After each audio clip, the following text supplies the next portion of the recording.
ಕಿರುಹೊತ್ತಿಗೆ ನೋಡ್ತಾ ಇದ್ದೆ.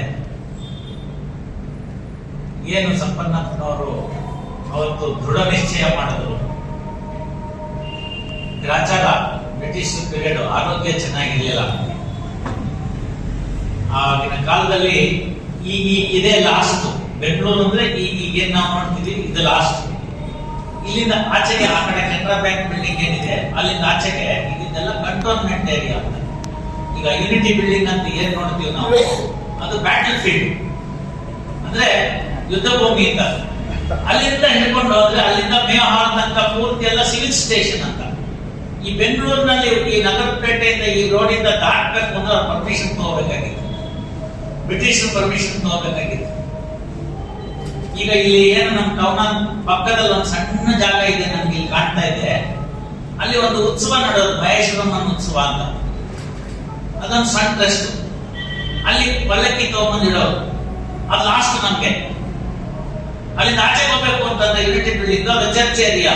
ಈಗಲೂ ನೋಡಿ ಆ ಕಡೆಯಿಂದ ಇನ್ಕಮ್ ಟ್ಯಾಕ್ಸ್ ಆಫೀಸರ್ಸ್ ಕಡೆಯಿಂದ ಬರೋದಕ್ಕೆ ರಿಸ್ಟ್ರಿಕ್ಟೆಡ್ ಎಂಟ್ರಿ ಅಂತ ಇದೆ, ಅಂದ್ರೆ ಅವ್ರ ಭಾಗ ತೆಗೆದ್ರೆ ಬರಬೇಕು ಅಂತ.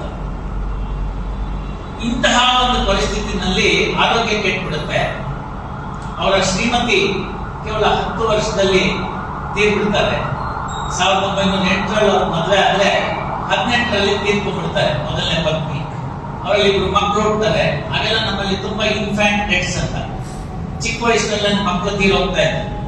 ಹಲವಾರು ಕಾರಣ. ಆರೋಗ್ಯ ಸರಿಯಾಗಿ ನೋಡೋರಿರ್ಲಿಲ್ಲ, ಊಟ ತಿಂಡಿ ಸರಿಯಾಗಿ ಇರ್ತಿರ್ಲಿಲ್ಲ, ಇನ್ಫೆಕ್ಷನ್ಸ್, ಪ್ಲೇಗ್, ಇಂಥವೆಲ್ಲ ಬಂದಿದ್ದಂಥದ್ದು ತಾಪತ್ರಯವಾಗಿ ನಾವು ಹೆಚ್ಚು ಬಾಳ್ತಿರ್ಲಿಲ್ಲ. 2ನೇ ಮದುವೆಯನ್ನ ಮಾಡ್ಕೋತಾರೆ. ದೌರ್ಭಾಗ್ಯವಶಾತ್ 2ನೇ ಮದುವೆಯಲ್ಲಿ ಸಂಪನ್ನವ್ರಿಗೆ ಯಾವುದು ಮಕ್ಕಳಾಗುದಿಲ್ಲ. ಈ ಸಂದರ್ಭದಲ್ಲಿ ಯೋಚನೆ ಮಾಡ್ತಾರೆ, ನಂದು ಏನು ನಾವು ಸಾಧನೆ ಮಾಡಿದಂಗಾಗ್ಲಿಲ್ಲ, ಸಮಾಜಕ್ಕೆ ಏನಾದ್ರು ಕೊಡಬೇಕು, ವಿದ್ಯಾದಾನ ಮಹಾದಾನ ಅಂತ. ಹಾಗೇನ್ ಮಾಡ್ಬೇಕು, ಒಂದು ಸಣ್ಣದಾಗಿ ಒಂದು ಹಾಸ್ಟೆಲ್ ಮಾಡೋಣ ಅಂತ ಹೇಳ್ತಾ ಈ ಜಾಗಗಳನ್ನೆಲ್ಲ ಕೊಂಡ್ಕೊಂಡು ಮತ್ತೊಂದು ಮಾಡಿ ಅವ್ರನ್ನೆಲ್ಲ ವ್ಯವಸ್ಥೆ ಮಾಡಿ 52 ಪೂರ್ತಿ ಅವರ ಆರೋಗ್ಯ ವಿಷಮ ಸ್ಥಿತಿಗೆ ತಲುಪಿದ್ರಿಂದ ಆಟೋಗ್ರಾಫ್ ವೀಲ್ ಅಂತ ಕರಿತೀವಿ ನಾವು. ಅವ್ರ ಕೈಯಲ್ಲೇ ಸ್ವತಃ ಒಂದು ವೀಲ್ ಬರೀತಾರೆ. ಇದನ್ನ ಈ ಜಾಗವನ್ನ ಈ ಒಂದು ಟ್ರಸ್ಟ್ ಅಂತ ಮಾಡಿ ಮಕ್ಕಳು ಓದಕ್ಕೆ ಅಂತ ಮಾಡ್ತಾರೆ. ಅಂತ ಪುಣ್ಯಾತ್ಮಕನ ನೆನೆಸ್ಕೋಬೇಕು ಈ ಕ್ಷಣದಲ್ಲಿ.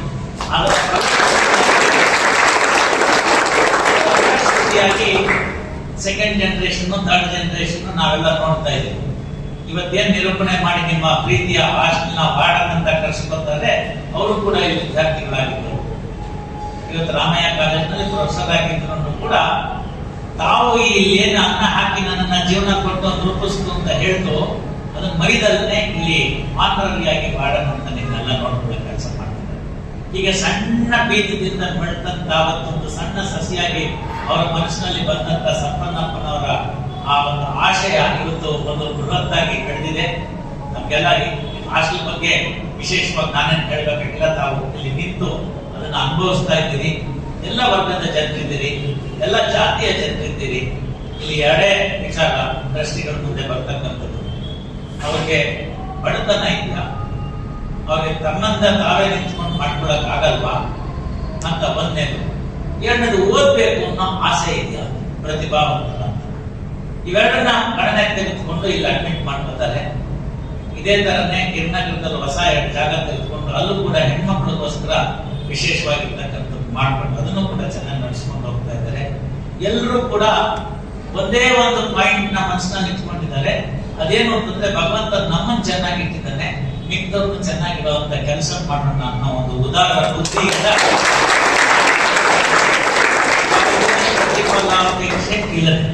ಇದನ್ನ ಯಾಕೆ ನಿಮ್ಗೆ ಹೇಳ್ತಾ ಇದ್ದೀನಿ ಅಂತಂದ್ರೆ, ಇವತ್ತು ವೇದ ಭಾಷಣ ಮಾಡಿದಂತ ಹೆಗಡೆ ಆಗ್ಬೋದು, ಅಲ್ಲಿ ಕೊನೆಯಲ್ಲಿ ಕೂತಿರ್ತಕ್ಕಂಥ ಇನ್ನೊಬ್ಬ ಹುಡುಗ ಆಗ್ಬೋದು, ನಾಳೆ ನೀನ್ ಯಾವ ಸ್ಥಾನಕ್ಕೆ ಸೇರ್ತೋ ಗೊತ್ತಿಲ್ಲಪ್ಪ, ಭಗವಂತ ನೀನ್ ಹಣ್ಣಿನಲ್ಲಿ ಏನ್ ಕೊಟ್ಟಿದ್ದಾನ ಗೊತ್ತಿಲ್ಲ. ಆದ್ರೆ ಆ ಸ್ಥಾನವನ್ನ ಏರಿದಾಗ ಈ ಜಾಗ ಮರಿಬೇಕು. ಇದನ್ನ ನನ್ನ ಮನಸ್ಸಿನಲ್ಲಿ ಇಟ್ಕೋ, ಮಿಕ್ಕಂತೆ ಎಲ್ಲ ಚೆನ್ನಾಗಾಗುತ್ತೆ. ಆದ್ರಿಂದ ಇವತ್ತಿನ ಏನ್ ಸಬ್ಜೆಕ್ಟ್ ಅಂತ ಏನ್ ಹೇಳಿದರೆ, ಗೊಂದಲಮಯ ಸಮಾಜದಲ್ಲಿ, ಇಂದಿನ ಗೊಂದಲಮಯ ಸಮಾಜದಲ್ಲಿ ಸಾಮಾನ್ಯ ನಾಗರಿಕರ ನಡತೆ ಹೇಗಿರಬೇಕು ಅಥವಾ ನಡೆ ಹೇಗಿರಬೇಕು ಅನ್ನೋದು ಇವತ್ತಿನ ವಿಷಯ. ಚೆನ್ನಾಗಿ ತೆಗೆದುಕೊಂಡಿದ್ದಾರೆ. 2-3 ವಿಚಾರಗಳನ್ನ ತೆಗೆದುಕೊಂಡು ಪ್ರಾರಂಭ ಮಾಡ್ತಾರೆ. ಚಿತ್ರದುರ್ಗದ ಹತ್ರ ಹೊಳಲ್ಕೆರೆ ಅಂತ ಅಲ್ಲೊಂದು ಮಲ್ಲಾಡಿ ಹಳ್ಳಿ ಅಂತ ಒಂದು ಸಣ್ಣ ಒಂದು ಹಳ್ಳಿ. ಅಲ್ಲೊಬ್ರು ರಾಘವೇಂದ್ರ ಗುರೂಜಿಗಳು ಅಂತ ಇದ್ರು, ನಾನು ನೋಡಿದ್ದೆ. 103 ವರ್ಷ 104 ವರ್ಷ ಇದ್ರು. 20 ವರ್ಷದ ಹುಡುಗನ್ನ ಕುಸ್ತಿ ಕರೆದು ಚಿಕ್ಕ ಮಾಡಕ್ ಆ ತರ ಬೈಸೆಪ್ಸ್ ಇಟ್ಕೊಂಡಿದ್ರು. ಒಂದು ಕೈಯಲ್ಲಿ ಪುಷಪ್ಸ್ ಮಾಡೋದು, ಇಡೀ ಬಾಡಿ ಒಂದು ಕೈ. ನಿಮ್ಮಲ್ಲಿ ಎಷ್ಟು ಜನ ಮಾಡ್ತೀವಿ ಪುಷಪ್ಸ್? 3, 4, 5, 6, 2 ಕೈ ಇಟ್ಕೊಳ್ಳಿ 6. ನಾನು 8 ಮಾಡ್ತೀನಿ. ಈಗಲೂ ಈಗ ಕೂತ್ಕೊಂಡ್ರೆ ಚಕ್ರ 8 ಮಾಡೋದು. ಡಸ್ ಡಸ್ ಡಸ್ ಡಸ್ ಅಂತ. ಪುಲಪ್ಸ್ ಅಂತ ಅಂದ್ರೆ ಸಜ್ಜೆ ಇಟ್ಕೊಂಡು ನೇತಾಡೋದು, ಮೇಲೆ ಹೋಗೋದು ಕೆಳಗೆ ಹೋಗೋದು. ಆಮೇಲೆ ಕಪಾಲ್ ಪಾತಿ ಹೆಂಗ್ ಶಬ್ದ ಬರ್ಬೇಕು ಅಂತ ಅಂತ ಹೊಡೆದ್ರೆ ಟ್ರೈನ್ ಒಂದೊಂದು ಶಬ್ದ ಬರ್ಬೇಕು. ಆ ತರ 1000 ಕಪಾಲ್ ಪಾತಿ ಒಂದೇ ಸಮಯ ಮಾಡೋದು 100 ವರ್ಷ. 8 ವರ್ಷದ ಹುಡುಗನಾಗಿದ್ದಾಗ ಅಪಸ್ಮಾರ ಅಂದ್ರೆ ಫಿಕ್ಸ್ ಅದು ಬರ್ತಾ ಇರುತ್ತೆ ಅಂತ ಕೇರಳದಲ್ಲಿ ಅವ್ರ ತಂದೆ ತಾಯಿ ಹೊರಗೆ ಹಾಕ್ಬಿಡ್ತಾರೆ. ಈ ಬೇಸಿಕಲಿ ಫ್ರಮ್ ಕೇರಳ. ಯಾರೋ ರಾಘವೇಂದ್ರ ಗುರೂಜಿ ಅಂತ ಕಲಿಸಿರೋರು, ಅವ್ರ ಪುಸ್ತಕದಲ್ಲೇ ಬರ್ಕೊಂಡಿದ್ದಾರೆ. ನನ್ನ ಮೂಲ ಹೆಸರು ಎಲ್ಲೂ ಹೇಳ್ಬೇಡಿ ಅಂತ ನನಗೆ ಗೊತ್ತಿದೆ, ಆದ್ರಿಂದ ನಾನು ಹೇಳಲ್ಲ, ಅವ್ರು ಬೇಡ ಅಂತ ಹೇಳಿದ್ದೆ. ನಂತರ ಏನೇನೋ ಕಾರಣಗಳು ಮಾಡ್ಕೊಂಡು ಏನೇನೋ ಜೀವನ ಹೆಂಗೆ ನಡೆಸುತ್ತಾ ಹೋಗ್ತಾರೆ. ಕಾಲ್ನಡಿಗೆನಲ್ಲಿ ನೇಪಾಳ, ಪಾಕಿಸ್ತಾನ ಇಲ್ಲೆಲ್ಲ ಓಡಾಡ್ಕೊಂಡು ಬರ್ತಾರೆ.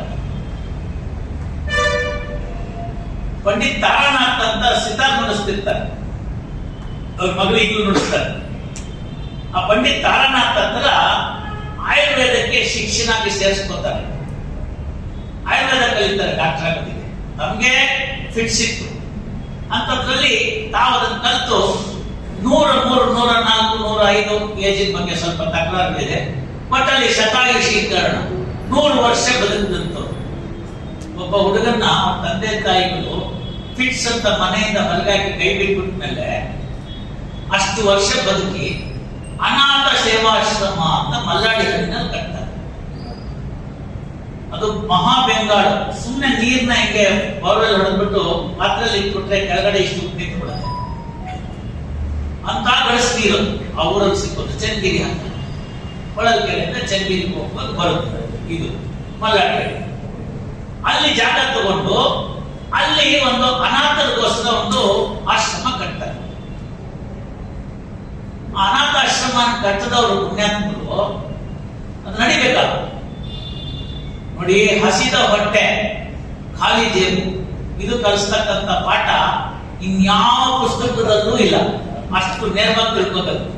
ಹಂಗೆ ಏನ್ ಮಾಡ್ತಾರೆ, ಈ ಮಕ್ಕಳನ್ನ ಸಾಕಕ್ಕೋಸ್ಕರ ಕಾಲ್ನಡಿಗೆನಲ್ಲಿ ಸುತ್ತಮುತ್ತ ಹಳ್ಳಿಗೆ ಓಡಾಡ್ಕೊಂಡು ಹೋಗ್ತಿದ್ರು. ಕೆಟ್ಟ ಬಿಸಿಲು, ಬಟ್ಟೆ ಪೂರ್ತಿ ಹೊಲಿಸ್ಕೊಂಡ್ರೆ ಬಟ್ಟೆ ಜಾಸ್ತಿ ಖರ್ಚಾಗುತ್ತೆ ಅಂತ ಒಂದು ಬಿಳಿ ಚಡ್ಡಿ, ಒಂದು ಕೈದಿ ಬನಿಯನ್ ಅಂದ್ರೆ ತೋಳಿಲ್ದೇ ಇರೋ ಬನಿಯನ್. ತೋಳಿಗಾದ್ರೆ ಬಟ್ಟೆ ಜಾಸ್ತಿ ಬೇಕಲ್ಲ, ಅದಕ್ಕೋಸ್ಕರ ತೋಳಿಲ್ದೇ ಇರೋ ಬನಿಯನ್ನು, ಒಂದು ಬಿಳಿ ಚಡ್ಡಿ, ಇಷ್ಟೇ ಅವ್ರ ವಸ್ತ್ರ. ಕೊನೆ ತನಕ ಹೀಗೆ ಇತ್ತು. ಸಾಯೋ ದಿನ ಕೂಡ ಅವ್ರ ಮೇಲೆ ಇದ್ದಿದ್ದು ಬಿಳಿ ಚಡ್ಡಿ, ಅರ್ಧ ತೋಳಿನ ಬನಿಯನ್. ಚಳಿ ಆಗ್ತಿರ್ಲಿಲ್ಲ, ಶೆಕೆ ಆಗ್ತಿರ್ಲಿಲ್ಲ, ಮಳೆ ನೆನೀತಿರ್ಲಿಲ್ಲ. ಇವರೇನ್ ಮಾಡಿದ್ರು, ಆಯುರ್ವೇದವನ್ನ ಕಲ್ತ್ಕೊಂಡು ಅಲ್ಲಿ ಬಂದು ಆಶ್ರಮ ಮಾಡಿ ಇದೇ ತರಹ ಯಾವುದೇ ಜಾತಿ ಇಲ್ಲ ಎಲ್ಲರನ್ನೂ ಸೇರಿಸ್ಬಿಟ್ಟು ಅನಾಥ ಸೇವಾಶ್ರಮ ಅಂತ ಮಾಡ್ಕೊಂಡು ಆ ಮಕ್ಕಳ ಊಟ ಹಾಕಕ್ಕೆ ಇವರು ಭಿಕ್ಷೆ ಬೇಡ್ತಿದ್ರು. ಸೋಮವಾರದಿಂದ ಗುರುವಾರ ರಾತ್ರಿ ಎಲ್ಲಿದ್ರು ಆಶ್ರಮಕ್ಕೆ ಬಂದ್ಬಿಡೋದು. ಶುಕ್ರವಾರ ಆಶ್ರಮದಲ್ಲೆಲ್ಲ ನಿಂತ್ಕೊಂಡು ಶನಿವಾರಕ್ಕೆ ಭಾನುವಾರಕ್ಕೆ ಬಿಟ್ಟಿ ಔಷಧಿ ಕೊಡೋದು. ಎಲ್ಲಿಂದ ಯಾರು ಬೇಕಾದ್ರೂ ಬರ್ಬೋದು. ಬಿಟ್ಟಿ ಔಷಧಿ 10 ಪೈಸಾ ಯಾರ ಹತ್ರನೂ ತಗೋತಿರ್ಲಿಲ್ಲ. ಬಿಟ್ಟಿ ಔಷಧ ಕೊಟ್ಟಕ್ಕೆ ಶುಕ್ರವಾರ ಪೂರ್ತಿ ಇವರೇ ಕೂತ್ಕೊಂಡು ಬೇರು ಗೀರು ನಾನು ಎಲ್ಲ ಕೊಟ್ಟವ್ರು ಕೈ. ಇದೆಲ್ಲ ನಾನು ನೋಡಿದ್ದೀನಿ. ಆಮೇಲೆ ಕೆಲವು ಯಂತ್ರಗಳು ಮಾಡ್ಕೊಂಡು ದನ ಕಟ್ಟಿದ್ರು, ಅಲ್ಲೊಂದು ಡೈರಿ ಫಾರ್ಮ್ ಮಾಡ್ಕೊಂಡು. ಇವತ್ತು ನಾವೇನು ರಿನ್ಯೂವಬಲ್ ಎನರ್ಜಿ ಅಂತ ಬಡ್ಕೊತಾ ಇದೀವಿ, ಗ್ಯಾಸ್ ಸಿಗ್ಲಿಲ್ಲ ಅಂತ. ಅವ್ರು ಅವತ್ತೇ ಅದನ್ನ ರೆಡಿ ಮಾಡಿಬಿಟ್ಟು ಬಯೋಗ್ಯಾಸ್ ಅಂತ ಸಗಣಿಯಿಂದ ಇಡೀ ಅಡಿಗೆ ಮನೆಗೆ ಗ್ಯಾಸ್ ಹಾಕೊಂಡು ಅಡಿಗೆ ಮಾಡಿಸೋದು. This I am talking when this was in the year 1987-88. ಇವತ್ತು ನಾವು 2026 ಅಲ್ಲಿ ರಿನ್ಯೂವಬಲ್ ಎನರ್ಜಿ ಅಂತ ಮಾತಾಡೋದಿಲ್ಲ. ಹಂಗೆ ಮಾಡಿ ಆಶ್ರಮ ಕಟ್ಟಿ ಅದಕ್ಕೆ ಮಾಡೋದು. ಸ್ನೇಹಿತರೆ, ನೀವು ಅರ್ಥ ಮಾಡ್ಕೋಬೇಕು. ನಾನು ಅಲ್ಲಿ ಇದ್ದೆ ಒಂದ್ಸತಿ, ಯಾವ್ದೋ ನವರಾತ್ರಿ ಸಂದರ್ಭದಲ್ಲಿ ಬನ್ನಿ ಅಂತ ಕರೆದಿದ್ರು, ಹೋಗಿದ್ದೆ. ಅಲ್ಲೇ ಇದೆಲ್ಲ ನಡೀತಿದ್ದು, ಕುಸ್ತಿ ಪಸ್ತಿ ಎಲ್ಲ ನಡೆಸೋರು. 8 ದಿನ ಎಲ್ಲೂ ಹೋಗ್ತಿರ್ಲಿಲ್ಲ. ನವರಾತ್ರಿನಲ್ಲಿ ಮಾತ್ರ 9 ದಿವಸ ಅಲ್ಲೇ ಇರೋರು, ಅಲ್ಲೇ ಇದೆಲ್ಲ ಮಾಡ್ಕೊಳ್ಳೋರು. ಹೋಗಿದ್ದೆ ನಾನು, ಏನೋ ಕಾರಣಾಂತರದಿಂದ ಅಲ್ಲಿ ಹೋಗ್ಬೇಕಾಗ್ತತ್ತು, ಹೋಗಿದ್ದೆ. ಆ ಕಣ್ಣಾರೆ ನೋಡಿದ್ದು ನನ್ನನ್ನು ಪೂರ್ತಿ ಆಶ್ರಮ ಕರ್ಕೊಂಡೋಗಿ ಎಲ್ಲ ತೋರಿಸಿದ್ರು. ಅವರೇ ಬಂದು ಕರ್ಕೊಂಡೋಗಿ ತೋರಿಸಿದ್ರು. ಆ ಸಂದರ್ಭದಲ್ಲಿ ಅವನು ಶುಕ್ರವಾರ ದಿವಸ ಬಂದಾಗ ಒಂದು ಮುದುಕಿ, ಆ ಮುದುಕಿನ ಚಕ್ರಿ ಗಾಡಿನಲ್ಲಿ ಹಾಕೊಂಡ್ಬಿಟ್ಟಿದ್ದಾರೆ. ಪ್ರಜ್ಞೆ ಇಲ್ಲ, ಪ್ರಜ್ಞೆ ತಪ್ಪಿಟ್ಟಿದೆ. ಸ್ಟ್ರೋಕ್ ಅಂತೀವಲ್ಲ, ಲಕ್ವ ಅಂತ, ಆ ತರ ಹೊಡೆದ್ಬಿಟ್ಟು ಪ್ರಜ್ಞೆ ತಪ್ಪಿಟ್ಟಿದೆ. ಪ್ರಜ್ಞೆ ತಪ್ಪಿದಂತಹ ಸಂದರ್ಭದಲ್ಲಿ ಇವ್ರಿಗೊಬ್ರು ಶಿಷ್ಯರಿದ್ರು, ಸೂರ್ದಾಸ್ ಜಿ ಅಂತ. ಇವ್ರು ಹೆಂಗೆ ಡ್ರೆಸ್ ಮಾಡ್ಕೊಳ್ಳೋರು, ಅವ್ರು ಹಂಗೆ ಡ್ರೆಸ್ ಮಾಡ್ಕೊಳ್ಳೋರು. ಮನೆ ಬಿಟ್ಬಿಟ್ಟಿದ್ರು. ಇವ್ರ ಜೊತೆ ಅವರೆಲ್ಲ ಹೋಗ್ತಾರೋ ಅವ್ರ ಹಿಂದೆ ಹೋಗೋದು. ಇಲ್ಲಿ ನಮ್ಮಲ್ಲಿ ಈ ಗುಟ್ಟಳ್ಳಿ ಹತ್ರ ಮೂರ್ತಿ ಗ್ಲಾಸ್ ಅಂಡ್ ಪ್ಲೈವುಡ್ಸ್ ಅಂತ ಒಂದು ಶೆಟ್ರದೊಂದು ದೇವಸ್ಥಾನ, ರಾಮಮೂರ್ತಿ ಅವ್ರದೊಂದು, ಅವ್ರ ತಾಯಿ, ರಾಮಮೂರ್ತಿ ಅವ್ರ ತಾಯಿ ಈ ಗುರುಗಳದ್ದು ಪೇಷಂಟ್. ಅವ್ರು ಕಷ್ಟಪಟ್ಟು ಒಂದು ಅಂಬೇಡ್ಕರ್ ಹಾಕಿಸ್ರು. ಇವರೊಂದು ಅಮ್ಮ ಹೆಣ್ಣು ಅಂಬೇಡ್ಕರ್ ಹಾಕಿಸ್ರು. ಹಾಗೂ ಇವ್ರು ನಡ್ಕೊಂಡು ಹೋಗ್ತಾ ಇತ್ತು, ಎಲ್ಲ ವ್ಯವಸ್ಥೆ ಆಗಿತ್ತು. ಇವ್ರು ಕಾಲಲ್ಲಿ ಬಂದ್ರು, ಏನ್ ಜನ ನಿಂತ್ಬಿಟ್ಟಿದ್ದಾರೆ, ನಾನು ಅಲ್ಲೇ ನಿಂತಿದ್ದೆ. ನಾನು ಇನ್ನು ಕಾಲೇಜ್ ಗೋಯಿಂಗ್ ಸ್ಟೂಡೆಂಟು, ನಂಗೆಲ್ಲ ಆಶ್ಚರ್ಯ ಇತ್ತು. ಸುರದಾಸ್ ಅಂತಂದ್ರು, ಅವ್ರು ತಕ್ಕೊಟ್ರು. ಅವ್ರು ಯಾವ್ದೋ ಪೌಡರ್ ಗಿಡರ್ ಎಲ್ಲ ತಂದ್ಕೊಟ್ರು. ಸಣ್ಣದು ಕಡಲೆಪುರಿ ಪಟ್ನ ತರ ಸಣ್ಣ ಪಟ್ನ ಮಾಡಿದ್ರು. ಇಲ್ಲಿ ಮೇಲ್ಗಡೆಯಿಂದ ಪೌಡರ್ ಹಾಕಿದ್ರು. ಆ ಕೆಳಗಡೆ ತುದಿ ಭಾಗದಲ್ಲಿ ಕಟ್ಟಿರುತ್ತಲ್ಲ, ಅದನ್ನ ಹಿಂಗೆ ಮಲಗಿಸಿದ್ರು. ಮೂಗಿಗೆ ಹಾಕಿದ್ರು, ಅಂತ ಊದಿದ್ರು ಆ ಪುಡಿನ ಮೂಗುಗೆ. 10 ನಿಮಿಷ ಮುಟ್ಟಿ ನಿಂತು.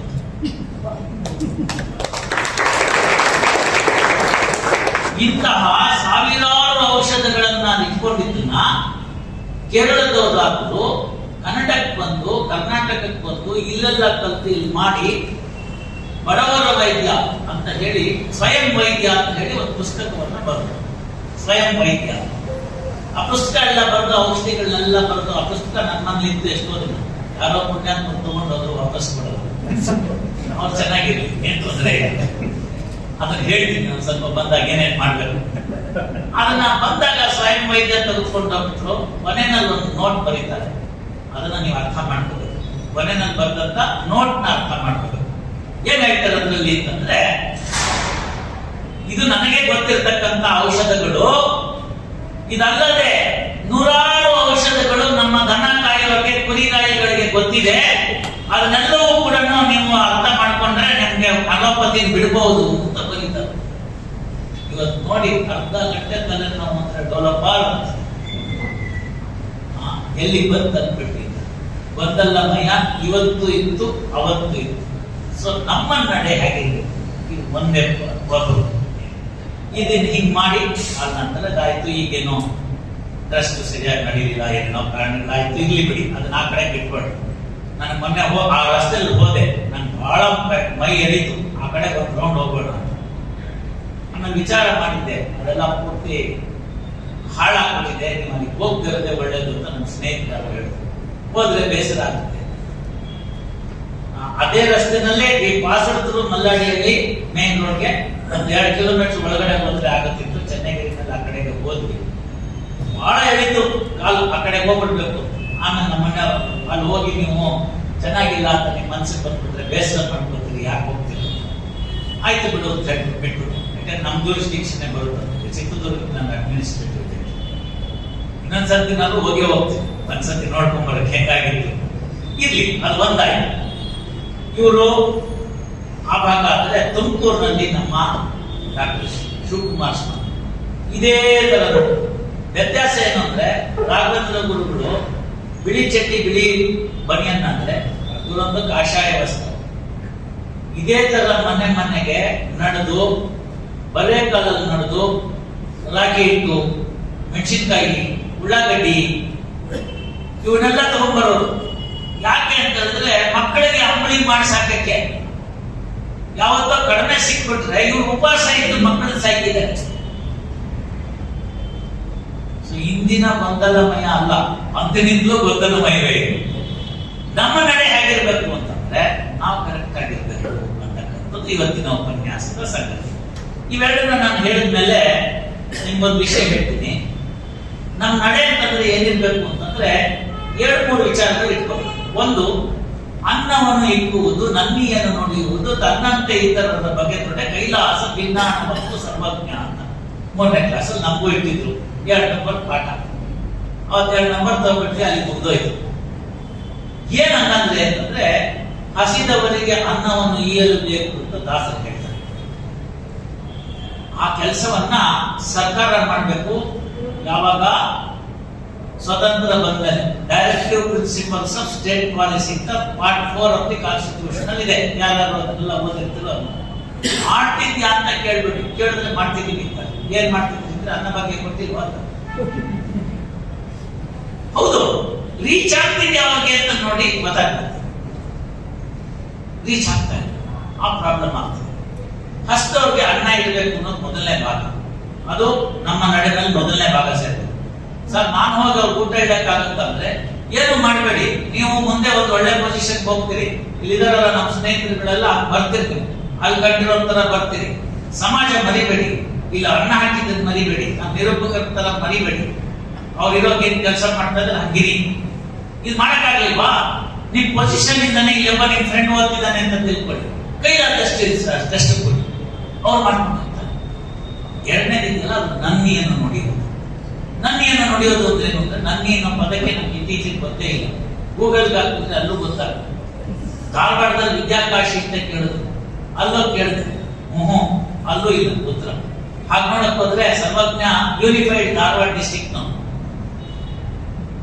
ಯಾಕೆಂತಂದ್ರೆ ಇವತ್ತಿನ ಹಾವೇರಿ ಭಾಗದಲ್ಲಿ ಅವನು ಜನಿಸಿದ್ದು, ಅದು ಈಗ ಹಾವೇರಿ ಡಿಸ್ಟ್ರಿಕ್ಟ್ ಆಗಿದೆ, ಮುಂಚೆ ಧಾರವಾಡಕ್ಕೆ ಸೇರಿತ್ತು. ಅವ್ರನ್ನ ಕೇಳಿದ್ರೆ ಗೊತ್ತಿಲ್ಲ. ನನ್ನಿ ಅಂತಂದ್ರೆ ಸತ್ಯ ಅಷ್ಟೇ, ಸುಳ್ಳು ಹೇಳಬೇಡ. ನೋಡಿ, ಎರಡು ಎಂತ ದೊಡ್ಡದಾಗಿರ್ತಕ್ಕಂಥ ವಿಚಾರ ನಮ್ಮ ಮುಂದೆ ಬಂದ್ಬಿಡ್ತು ಅಂದ್ರೆ, ಒಂದು ಊಟ ಕೊಡು, ಎರಡನೇದು ಏನೇ ಆದ್ರೂ ಸತ್ಯ ಬಿಡಬೇಡ ಅಂತ. ಸತ್ಯವಂತರ ಸಂಘವಿರಲು ತೀರ್ಥ ವ್ಯಾತಕ್ಕೆ, ನಿತ್ಯ ಜ್ಞಾನಿಯಾದ ಮೇಲೆ ಚಿಂತೆಯಾತಕ್ಕೆ ಅಂತ ಕನಕದಾಸರ ಕೃತಿ. ಹಾಗೆ ಏನ್ ಮಾಡಿದ್ರು, ಆ ಸತ್ಯವನ್ನ ಹೇಳಬೇಕು. ಕಮ್ ವಾಟ್ ಮೇ, ಸತ್ಯ ಬಿಡಬೇಡ. ತಮ್ಗೆಲ್ಲ ಸತ್ಯ ಹರಿಶ್ಚಂದ್ರನ ಕಥೆ ಬರ್ತಿದೆ. ಇಡೀ ಸತ್ಯ ಹರಿಶ್ಚಂದ್ರನ ಕಥೆಯನ್ನ ತೆಗೆದುಕೊಂಡ್ರೆ ಆ ಕಷ್ಟ ಕಾರ್ಪಣ್ಯಗಳು ಎಷ್ಟು ವರ್ಷ ಆಗಿರ್ಬೋದು? ಎನಿಬಡಿ?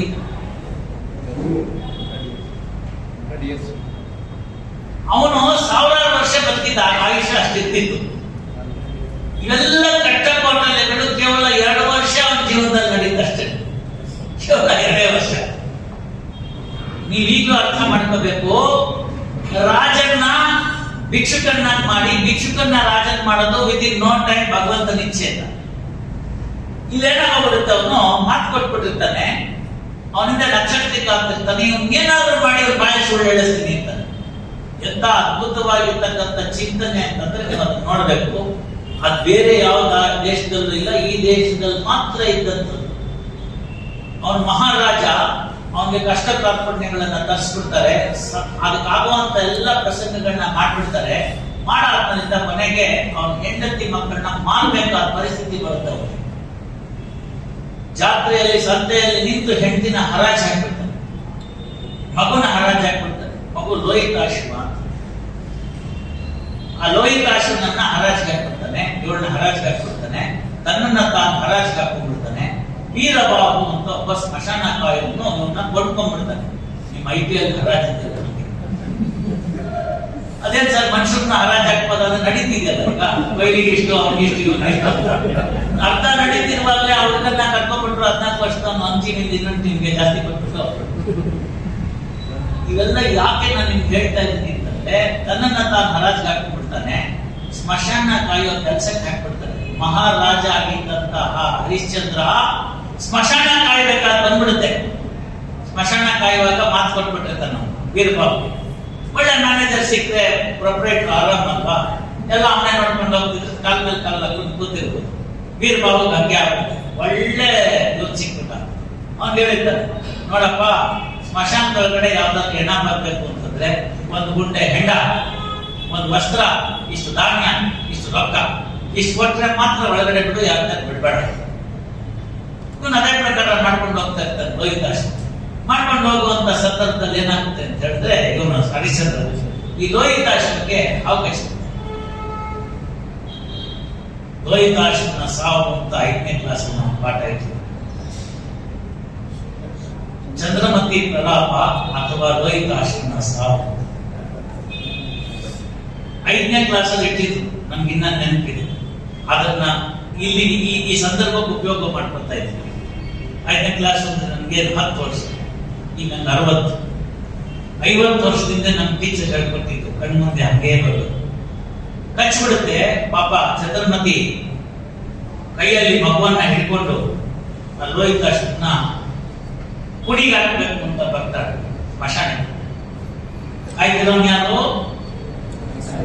ನನ್ನ ಗಂಡ ಮಹಾರಾಜ ಆಗಿದ್ದವನು, ಇವತ್ತು ಸೇವಕ, ಸ್ಮಶಾನ ಕಾಯುವವನ ಆಗ್ಬಿಟ್ಟಿದ್ದಾನೆ. ಬಿಡದಿಲ್ಲ ಅಂತ ಅವನು.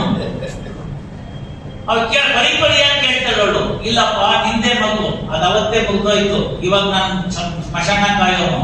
ಇಲ್ಲಿ ನನ್ಗೆ ಯಾವುದೇ ರಕ್ತ ಸಂಬಂಧಗಳು, ಆ ಸಂಬಂಧಗಳು ಇದ್ಯಾವುದು ಕೂಡ ಬರೋದಿಲ್ಲ. ನೀನ್ ನನ್ನ ಮಾಲೀಕ ಹೇಳ್ಬಿಟ್ಟಿದ್ದಾನೆ. ಒಂದ್ ಗುಂಡೆ ಹೆಂಡ, ವಸ್ತ್ರ, ಧಾನ್ಯ, ರೊಕ್ಕ ತಗೊಂಡ್ಬಂದ್ರೆ ಒಳಗಡೆ ಮಾಡಕ್ ಬಿಡ್ತೀನಿ, ಇದನ್ನು ಬಿಡೋದಿಲ್ಲ ಅಂತ ಹೇಳ್ತಾರೆ.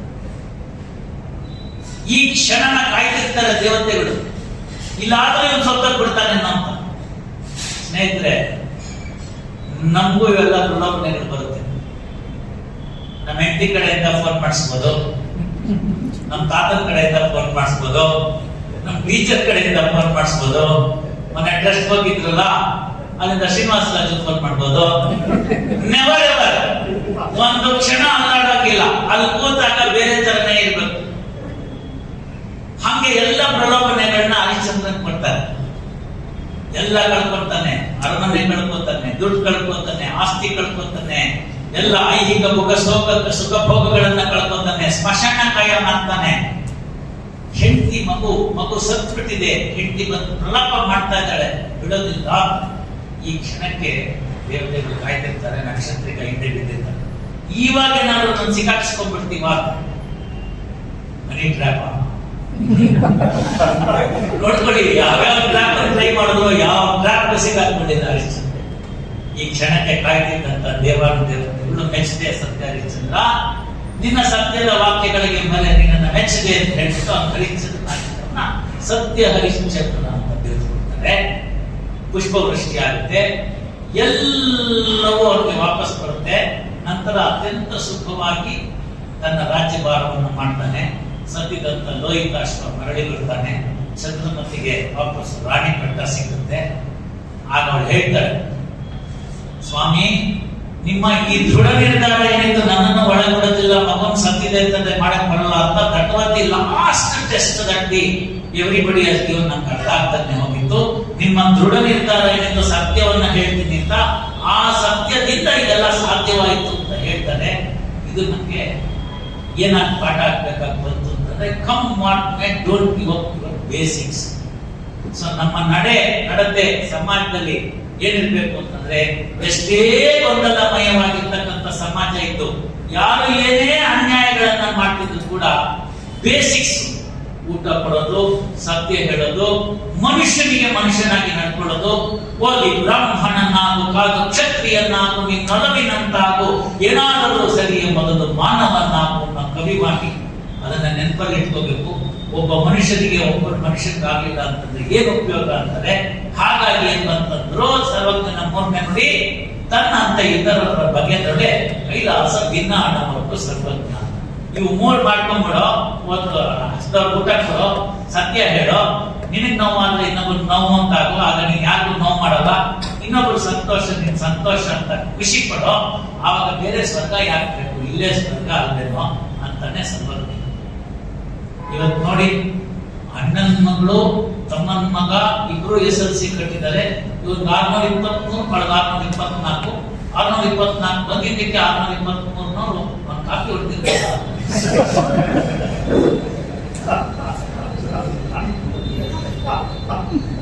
ಹೊಟ್ಟೆ ಕಿಚ್ಚು.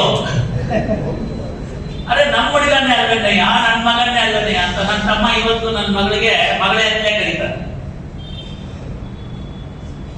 ನಾನು ತಮ್ಮನ ಮಗನಿಗೆ ಬಾರೋ ನನ್ನ ಮಗ ಇವನು ಅಂತ ಇಂಟ್ರೊಡ್ಯೂಸ್ ಮಾಡ್ತೀನಿ. ಎಲ್ಲಿದ್ದಾರೆ ನಾವು? ಒಂದು ಮನೆಯಿಂದ ಇನ್ನೊಂದು ಮನೆ, ಒಂದು ಗ್ರಾಮದಿಂದ ಇನ್ನೊಂದು ಗ್ರಾಮ, ಒಂದು ಊರಿಂದ ಇನ್ನೊಂದು ಊರಿಗೆ ಒಂದು ಹೆಣ್ಣು ಕೊಡ್ತಾ ಇದ್ರು. ಬಹಳ ದೂರ ಏನೋ ಹೋಗ್ಬೇಕಾಗಿಲ್ಲ, ಒಂದು ಹೆಣ್ಣು ಕೊಡ್ತಾ ಇದ್ರು. ಅವಾಗ ಈ ಊರಿಂದ ಹೋದವ್ರು ಆ ಊರಿಗೆ ಹೋದ್ರೆ ಬೀಗರು ಬಂದ್ರು ಅನ್ನೋರು. ಅರೆ ನೀವ್ ಯಾವ ಸೀಮೆ ಬೀಗರು ಇದ್ರೆ ನಮ್ಮೂರ್ ಅಡಿಗೆ ಕೊಟ್ಟಿಲ್ವಾ ಇವ್ರಿಗೆ? ನೋಡಿದ್ರ ಆ ತರ ಒಂದು ವಸುದೈವ ಕುಟುಂಬಕಂ ಅಂತಂದ್ರೆ ವಿಶ್ವವೇ ನನ್ನ ಕುಟುಂಬ ಅನ್ನೋ ಒಂದು ಭಾಗ ಇಟ್ಕೊಂಡಿದ್ರು. ಬಹಳ ದೂರ ಹೋಗ್ಬೇಕಾಗಿಲ್ಲ. 2021ರಲ್ಲಿ ನಮ್ಮ ಹೆಂಡತಿಯವರು ಊರಿಗೆ ಹೋದೆ. ನಾನು ಆ ಊರಿಗೆ ಯಾವತ್ತೂ ಹೋಗಿರಲಿಲ್ಲ. ಮಧ್ಯಾಹ್ನ ಬಹಳ ಪಿಡಿಸಿದ್ರು, ಕರ್ಕೊಂಡೋಗ್ಬೇಕು ನಾವು ಹೋಗಿರಲಿಲ್ಲ. ಅವಳು ಬಾಲ್ಯ ಎಲ್ಲ ಕಳೆದಿದ್ದು. ಉಡುಗಣಿ ಅನ್ನೋದು ಶಿವಮೊಗ್ಗ ಡಿಸ್ಟ್ರಿಕ್ಟ್ ಶಿಕಾರಿಪುರದಲ್ಲಿ ಒಂದು ಸಣ್ಣ ಗ್ರಾಮ. ಅಲ್ಲೊಂದು ರಾಘವೇಂದ್ರ ಮಠ ಇದೆ. ಅದರ ಪುನರುಜ್ಜೀವನ ಕಾರ್ಯಕ್ರಮ ಮಂತ್ರಾಲಯದ ಗುರುಗಳು ಬಂದಿದ್ರು. ನನ್ನ ಹೆಂಡತಿ ನೋಡಿ ಅವ್ರು ಬರ್ತಾರೆ ನಾವು ಹೋಗೋಣ ಅಂತ. ಸೆಕೆಂಡ್ ಪೀರಿಯಡ್ ಆಫ್ ಕರೋನಾ ಬೇರೆ ಇತ್ತು. ಹೆಂಗ್ ಹೋಗೋದು ಬಿಡೋದು ಅಂತ ಆಯ್ತು. ಇಲ್ಲಿ ಇದೊಂದ್ಸತಿ ಹೋಗೋಣ ಪಾಪ ಅವ್ರು ಕೇಳ್ತಾ ಇದ್ದಾರೆ. ಈ ಸತಿ ಅವ್ರಿಗೆ 25 ವರ್ಷ ಅದನ್ನ ಹೋಗಿಲ್ಲ ಅಂತ ಹೇಳಿ ಕರ್ಕೊಂಡು ಅಲ್ಲೋದ್ರೆ ಆ ಊರ್ನವರು ನಮ್ಮ ಅಳಿಯ ಬಂದಿದ್ದಾನೆ ಅಂತ ಇಂಟ್ರೊಡ್ಯೂಸ್ ಮಾಡ್ತಾರೆ.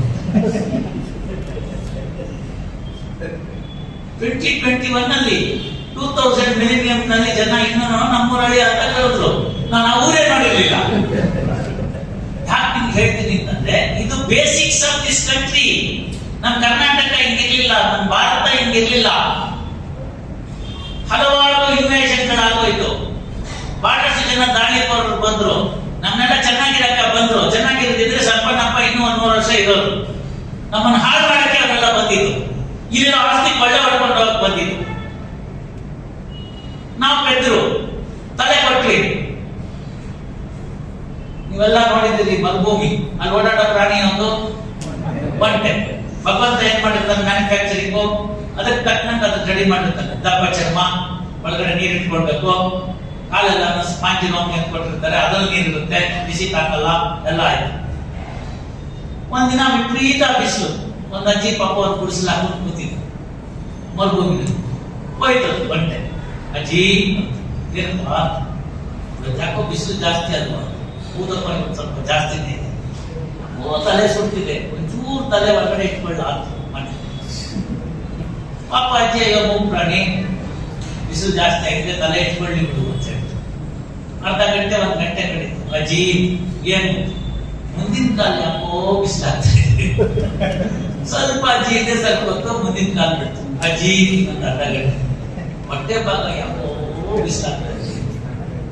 ಸರಿ ಇನ್ನೇನ್ ಮಾಡೋದು? ಅಜ್ಜಿ ಪೂರ್ತಿ ಮೂಲೆಗೆ, ಮುಕ್ಕಾಲು ಭಾಗ ಹೊಟ್ಟೆ ಒಳಗೆ ಗುಡಿಸಲು ಒಳಗೆ. ಇನ್ನು ಅರ್ಧ ಗಂಟೆ ಮಾತಿನಿಂದ ಅಜ್ಜಿನೂ ಇಲ್ಲ ಏನೂ ಇಲ್ಲ.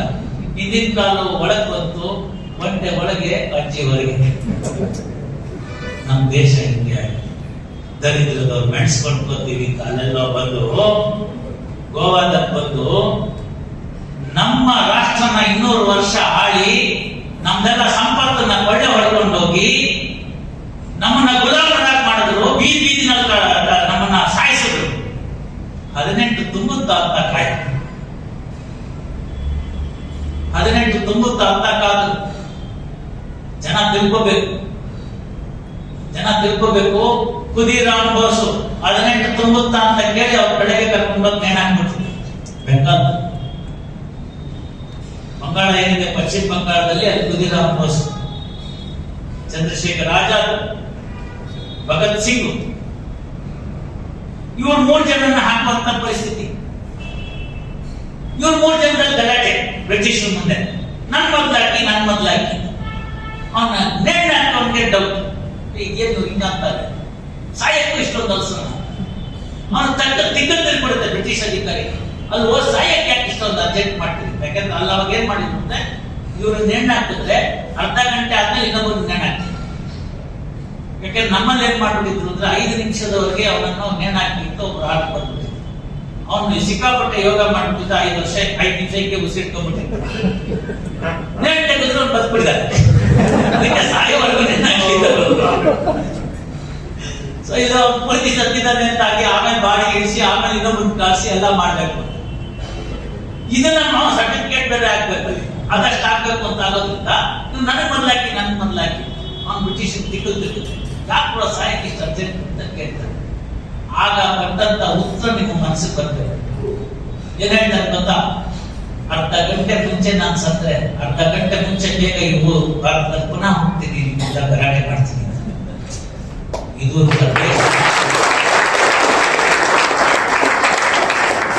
ದೇಶದಲ್ಲಿ ಇವತ್ತು ಅನ್ಯಾಯ ನಮ್ಮ ಕಣ್ಮುಂದೆ ನಡೀತಿದ್ದು ಸುಮ್ಮನೆ ಕೂತಿದೀವಲ್ಲ, ಸರಿನಾ?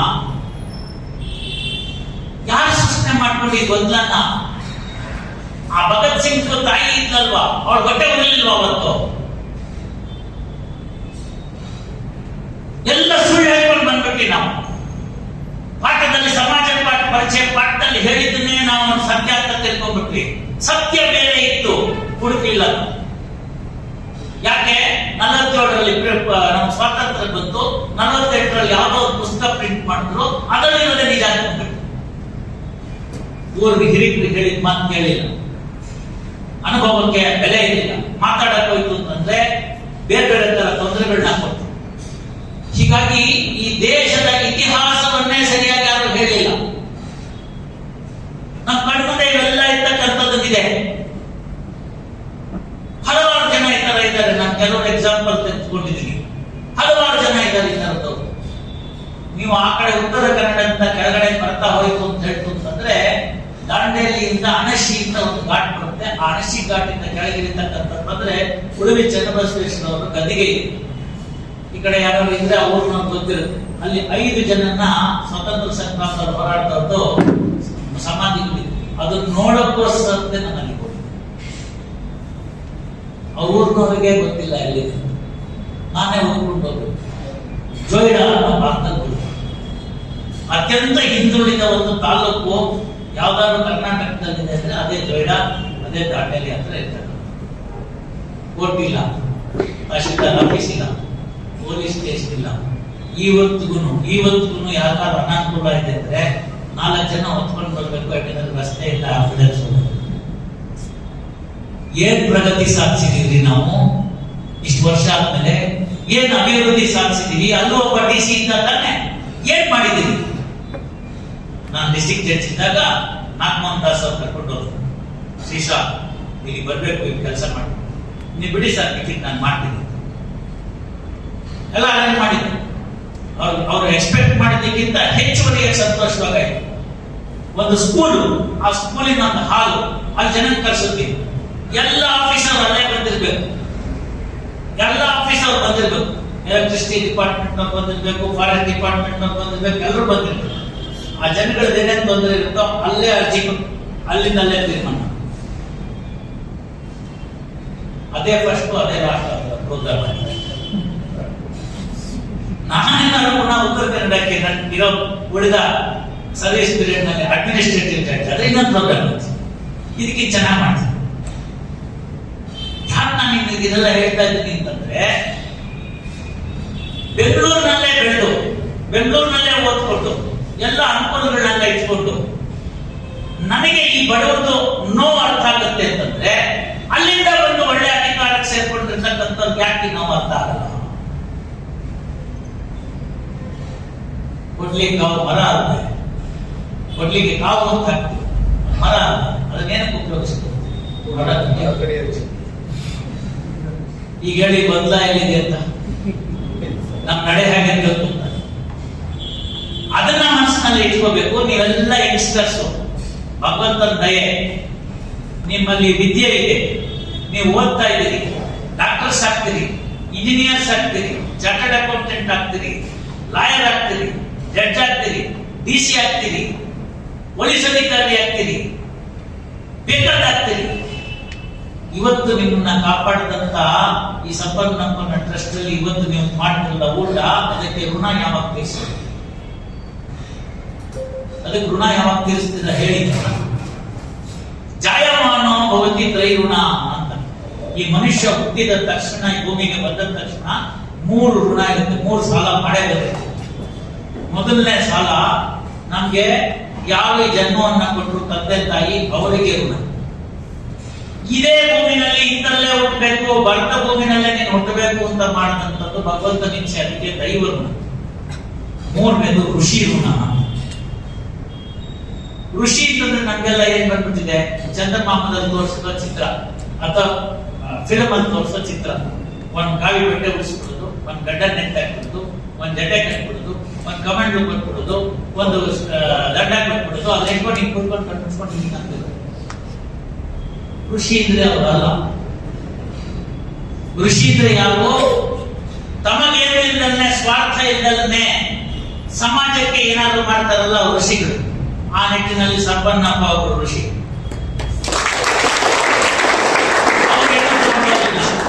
ಅವ್ರು ಸತ್ತೋಗಿದ್ದಾರೆ. ಅವ್ರ ಮನೆಯವರಿದ್ದಾರೋ ಇಲ್ಲೋ ಗೊತ್ತಿಲ್ಲ, ಅವ್ರ ಮಕ್ಕಳಿದ್ದಾರೋ ಇಲ್ಲೋ ಗೊತ್ತಿಲ್ಲ, ಅವ್ರ ವಂಶಸ್ಥರಿದ್ದಾರೋ ಇಲ್ಲೋ ಗೊತ್ತಿಲ್ಲ. ಅವ್ರನ್ನ ನಾವು ನೆನೆಸ್ಕೊತಾ ಇದೀವಿ ಇವತ್ತು ಸಂಜೆ. ಅವರು ಹಾಕಿದಂತ ಆಶಯವನ್ನ ಮುನ್ನಡೆಸ್ಕೊಂಡು ಹೋಗ್ತೀವಿ ಅಂತಕ್ಕಂಥ ಟ್ರಸ್ಟಿಗಳೇನಿದ್ದಾರೆ ಅವರು ಋಷಿಗಳು. ಯಾಕೆಂದ್ರೆ ಅವರು ಸಮ್ಮಾನ ಇಟ್ಟಿದ್ದಾರೆ. ನಿಮ್ಗೂ ಅಷ್ಟೇ. ನಮ್ಮ ಪ್ರೊಫೆಸರ್ ಬೆಳಗ್ಗೆ ಅಲ್ಲೋಗ್ಬೇಕು, ರಾಮಯ್ಯ ಕಾಲೇಜಲ್ಲಿ ಪಾಠ ಮಾಡಬೇಕು, ಇಲ್ಲಿ ಬಂದು ನಿಮ್ ದೇಖ್ಭಾಲ್ ಮಾಡಬೇಕು. ಋಷಿ ಅಬ್ದುಲ್ ಕಲಾಂ ಋಷಿ, ಬಸವಣ್ಣ ಋಷಿ, ಮಲ್ಲಾಡಿಹಳ್ಳಿ ರಾಘವೇಂದ್ರ ಗುರೂಜಿ ಋಷಿ, ನಮ್ಮ ಡಾಕ್ಟರ್ ಶಿವಕುಮಾರ್ ಸ್ವಾಮೀಜಿ ಋಷಿ. ಯಾಕೆ? ತಮ್ಗೇಂತೇನು ಕೇಳಿಲ್ಲ ಅವರು. ಎಲ್ಲ ಸಮಾಜಕ್ಕೆ ಅಂತ ಮಾಡುದು. ಕೆರೆಯ ನೀರು ಕೆರೆಗೆ ಚೆಲ್ಲಿ ವರವ ಪಡೆದವರಂತೆ ಕಾಟಿರೋ ಹರಿಯ ಕರುಣೆಯಳಾದ ಭಾಗ್ಯವ ಪರಿಸಮರ್ಪಣೆ ಮಾಡಿ ಬದುಕಿರೋ ಶ್ರೀ ಪುರಂದರ ವಿಠಲನೆಂಬ ಅಂತ ಪುರಂದರದಾಸರು.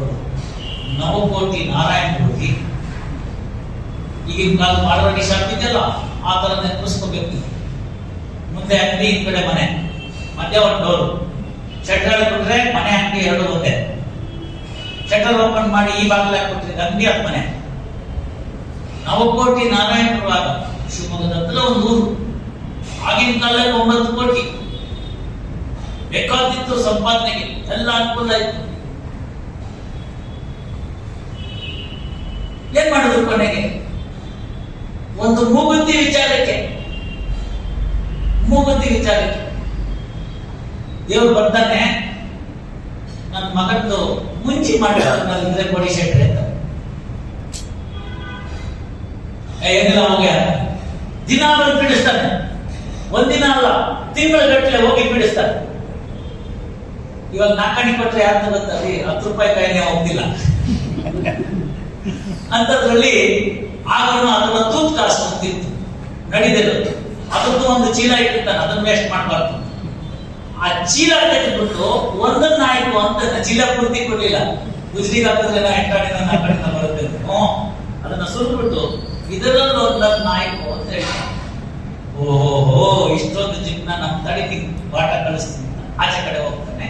ಹೆಂಡತಿ ಸರಸ್ವತಿ ಇರ್ತಾಳೆ, ಪುರಂದರದಾಸರ ಹೆಂಡತಿ. ಅವಳು ಕೇಳ್ತಾನೆ, ಮಗಕ್ಕೆ ಮುಂಚೆ ಮಾಡ್ಬೇಕು. ಏನಪ್ಪಾ ನಿಮ್ ಬಂದು ನಿಂಗೆ ಕೇಳ್ತಾರೆ? ನನ್ನ ಹತ್ರ ಏನಿದೆ ಆಗಕ್ಕೆ? ಮೊದ್ಲೇ ನಮ್ಮ ಯಜಮಾನ ಜಿಪ್ನ ಕಳಿಸಿದ 5 ರೂಪಾಯಿ ಕಾಗೆ ಹೊಡೆಯಲ್ಲ, ಒಂದು ಅಗಲ ಕಾಗೆ ಬಿಟ್ಬಿಟ್ರೆ ಅಂತ. ನೀನ್ ನೋಡಿದ್ರೆ ನೀನ್ ಬಂದು ಕೇಳ್ತಾರೆ, ಧರ್ಮ ಸಂಕಟಕ್ಕೆ ಆಗ್ತಿದೆ. ಆವಾಗ ದೇವರು ನೋಡಿ ಎಷ್ಟೇ ಆದ್ರೂ ಹೇಳ್ತಾರೆ, ಮುಕ್ತಿ ಇದೆಯಲ್ಲ ವಜ್ರದ ಅದು ಕೊಟ್ಬಿಡು. ಇವ್ರು ಹೌಹಾರ ಹೋಗ್ಬಿಡ್ತಾಳೆ. ಏನ್ ಮಾಡ್ಕೊಂಡ್ಬಿಟ್ಟಿದ್ದೆ, ನಾನು ಸಾಯಿಸೇ ಬಿಡ್ತಾನೆ ನನ್ನ ಗಂಡ. ಅವನವಾಗ ಲಾ ಮಾತಾಡ್ತಾನೆ, ಅದಕ್ಕೆ ಮನೆಯವ್ರು ಹಾಕಿರೋದು, ತವ್ರ ಮನೆಯವರು ಸ್ತ್ರೀದನ್ನ ನಿನ್ ಗಂಡಗ ಅದ್ರೇನು ಹಾಕಿಲ್ಲ ಅಂತ. ಶಿವರಿಗೆ ಈಗ ಧರ್ಮಸಂಕಟ ಒಪ್ಕೊಂಡ್ಬಿಡ್ತಾಳೆ, ಕೊಟ್ಬಿಡ್ತಾಳೆ. ಆಗೋದಾಗ್ಲಿ, ಏನಾಗುತ್ತೆ ಇಷ್ಟ ಮೇಲೆ? ನಾನು ಸಾಯ್ತೀನಿ, ಸತ್ತರೆ ಸಾಯ್ತೀನಿ ಅಂದ್ಬಿಟ್ಟು ಕೊಟ್ಬಿಡ್ತಾಳೆ. ಧರ್ಮಕ್ಕೆ ಕೈವಾರುವುದು ಈಗ ಅಲ್ಲ ಅಂತ ಒಂದು ಕೀರ್ತನೆ ಮಾಡ್ತಾರೆ ಪುರಂದರದಾಸರು. ಧರ್ಮವೇ ಜಯವೆಂಬ ದಿವ್ಯ ಮಂತ್ರ ಅಂತ ಅವರೇ ಬರೀತಾರೆ. ಅದನ್ನ ಕೊಟ್ಟಿದ್ಮೇಲೆ ಏನ್ ಮಾಡುತ್ತಾರೆ, ಇವನು ಬರ್ತಾನೆ ಈ ಕಡೆ ಅಂಗಡಿಗೆ. ಸುಮ್ಮನೆ ಇದ್ದಿದ್ರಾಗಿತ್ತು, ತಗೊಂಡು ಹೋಗ್ತೀನಿ. ಇಲ್ಲಿ ಬಂದ್ಬಿಟ್ಟಿದ್ದೆ, ದುಡ್ಡೆಷ್ಟು ಅಂತ ಕೇಳ್ತಾನೆ, ತಗೊಂಡ ದುಡ್ಡು ಹೇಳಿ ಕೇಳಿ ಇಡೀ ಏರಿಯಾಕ್ಕೆ ಅವರೇ ಎಲ್ಲ ಮಾಡ್ಬಿಡುವಂತ ಗೊತ್ತಿಲ್ಲ ನೆಂಟಿದ್ದು ಅಂತ ಎಲ್ಲಿತ್ತು. ಇವಾಗ ಇವನ್ ಆರ್ಗ್ಯುಮೆಂಟ್ ಕೇಳಿ, ನಿಂಗೆ ಹಾಕೋದು ಅವಾಗ ಬಂದಿದ್ದು ಬೇಡ್ಕೊಂಡು ಬಂದಿದ್ದೆ, ಈಗ ವ್ಯಾಪಾರಕ್ಕೆ ಬಂದಿದ್ದೀನಿ, ತಗೊಂಡು ದುಡ್ಡು ಕೊಡೋದು. ಇಲ್ಲ ನಾನು ಹೆಂಡ್ತಿದ್ದಾರ ಇನ್ನೊಬ್ರು ಇರ್ಬಾರ್ದ ಕೊಡೋದು. ತಡಿ 1 ನಿಮಿಷ ಬಂದೆ ಅಂತ ಇಲ್ಲಿ ಹೊಟ್ಟೆಗೆ ಇಟ್ಬಿಟ್ಟು ಕೀ ಹಾಕ್ಬಿಟ್ಟು ಸೊಟ್ಟ ಕೀ ಸಿಗಿಸ್ಬಿಟ್ಟು ಒಳಗಡೆ ಸರಸ್ವತಿ ಅರ್ಥ ಆಗೋಯ್ತು. ನೆಗೆದಿದ್ದೆ ನನ್ನ ಟೈಮ್ ಬಂತ ಕರ್ತಾನೆ. ಈನಾಳು ಇಲ್ಲಿ ಸ್ವಲ್ಪ ನೋಡೋಣ ಅಂತ ಸರ್ವಚ್ಕೊಂಡ್ಬಿಡ್ತಾರೆ. ಸರಿ ತೆಗಿ ಎಲ್ಲಿ ಮುಕ್ತಿ ಇದ್ಕೆ ಆಯ್ತು ಇನ್ನೇನು ಲಾಸ್ಟ್ ಟೈಮ್ ಮುಗ್ದೋಯ್ತು. ಏನಾದ್ರು ಒಂದು ತಪ್ಪಿಸ್ಕೊಳ್ಳೋಣ ಅಂತ, ಇಲ್ಲ ಬೆಳಗ್ಗೆ ಎಣ್ಣೆ ನೀರು ಹಾಕೊಂತ ಇದ್ದೆ, ಎಣ್ಣೆ ಕೂರುತ್ತೆ ಅಂತ ಬಿಸಿಲಿದ್ದು ತರ್ತೀನಿ ಅಂತ ಬೀಸೋದೊಣ್ಣೆ ತಲೆ ತಪ್ಪಿಸ್ಕೊಂಡ್ರೆ 1000 ವರ್ಷ ಆಯಸ್ಸು ಅಂತ ಕಾಗುತ್ತೆ. ಹೋಗ್ಬಿಡ್ತಾಳೆ ರಾಚಾರ ವಿಷ ತಗೋಬೇಕು ಬಟ್ಟಲು ಕೈ ಇಟ್ಕೊತಾಳೆ, ಮುಗುತ್ತೆ ಟಪ್ ಅಂತ ಬೀಳುತ್ತೆ, ತೋಡ್ಕೊಬಿಡ್ತಾರೆ.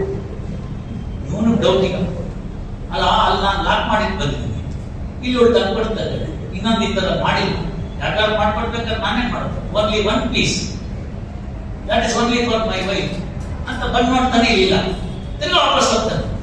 ಇವನಿಲ್ಲ ಅಷ್ಟೊತ್ತಿಗೆ ವ್ಯಾಪಾರ ಮಾಡಕ್ ಬಂದ, ತಪ್ಪಿಸ್ಕೊಬಿಟ್ಟಿದೆ. ಇಲ್ಲೇ ಇರೋದು ಎಲ್ಲ ತಪ್ಪಿಸ್ಕೊಂಡ್ಬಿಡ್ತಾನೆ. ಒಳಗಡೆ ಹೋಗ್ತಾನೆ ಸರಸ್ವತಿ ಅಂತ ಕೇಳ್ತಾನೆ, ಏನೇನಾಯ್ತು ಹೇಳ್ಬಿಡ್ತಾನೆ. ಸರಸ್ವತಿ ಎಲ್ಲ ಹೇಳ್ಬಿಡ್ತಾಳೆ, ನೀನ್ ಆಯ್ತು.